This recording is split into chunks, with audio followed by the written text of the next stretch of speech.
పూర్తి వివరాలకు చదవండి రేపటి అక్షర శిల్పం దినపత్రికలో.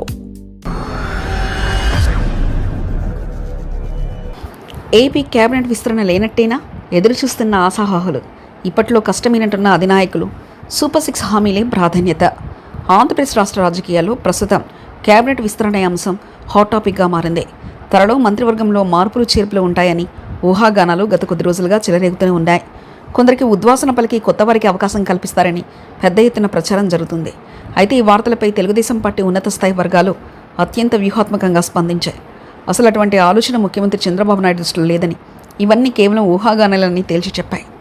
పాలనాపరమైన సవాళ్లు ముందున్న తరుణంలో రాజకీయ పదవుల పంపకంపై ముఖ్యమంత్రి ఆసక్తిగా లేరని స్పష్టమవుతుంది. ముఖ్యమంత్రి చంద్రబాబు నాయుడు ప్రస్తుతం అత్యంత క్లిష్టమైన ఆర్థిక పరిస్థితుల మధ్య రాష్ట్రాన్ని నడుపుతున్నారు. రాష్ట్ర ఖజానా పరిస్థితి, నిర్మాణం కొరకు నిధుల సమీకరణ, పోలవరం ప్రాజెక్టుల పునరుద్ధరణ వంటి భారీ లక్ష్యాలు ఆయన ముందున్నాయి. ప్రభుత్వం ఏర్పాటై కనీసం 2 ఏళ్లు కూడా పూర్తి కాకముందే మంత్రివర్గంలో మార్పులు చేస్తే అది అధికారుల నుంచి క్షేత్రస్థాయి సిబ్బంది వరకు పాలనాపరమైన అయోమయానికి దారితీస్తుందని బాబు భావిస్తున్నారు. అందుకే ప్రస్తుత తన ఫోకస్ అంతా మిషన్ బిల్డ్ ఏపీ పైన తప్ప కేబినెట్ కూర్పుపై లేదని అని స్పష్టమైన సంకేతాలు ఇస్తున్నారు. చంద్రబాబు మంత్రుల పనితీరును అత్యంత నిశితంగా గమనిస్తున్నారు. వారికి తనదైన శైలిలో రిపోర్ట్ కార్డ్స్ ఇప్పటికీ తయారు చేస్తారు.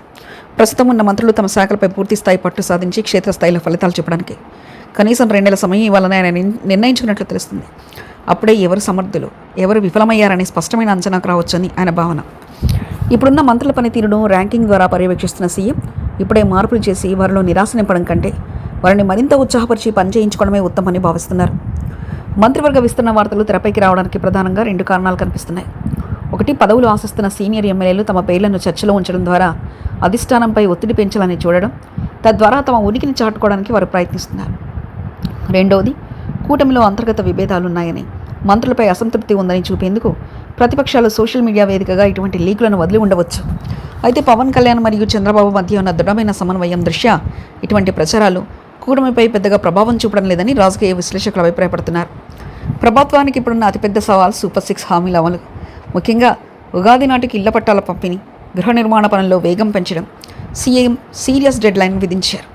ప్రజలకిచ్చిన హామీలను గాలికి వదిలేసి రాజకీయ సమీకరణాల కోసం పదవులు పంచుకుంటే ప్రజల్లోకి తప్పుడు సంకేతాలు వెళ్తాయని చంద్రబాబుకు తెలుసు.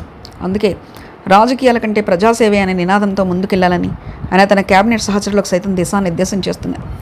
ఉగాది నాటికి మంత్రి పదవులు దక్కుతాయని 1000 కళతో ఎదురు చూస్తున్న ఆశావాహుల ఆశలపై ప్రస్తుతానికి నీళ్లు చల్లినట్లయింది. రాజకీయ అవసరాల కంటే పాలనాపరమైన అవసరాలకి చంద్రబాబు పెద్దపీట వేయనున్నారు. ప్రస్తుతానికి మంత్రులందరూ తమ స్థానాల్లో సురక్షితంగా ఉన్నారని, కేబినెట్ విస్తరణ అనేది ప్రస్తుతానికి అజెండాలో లేని అంశమని స్పష్టమవుతుంది.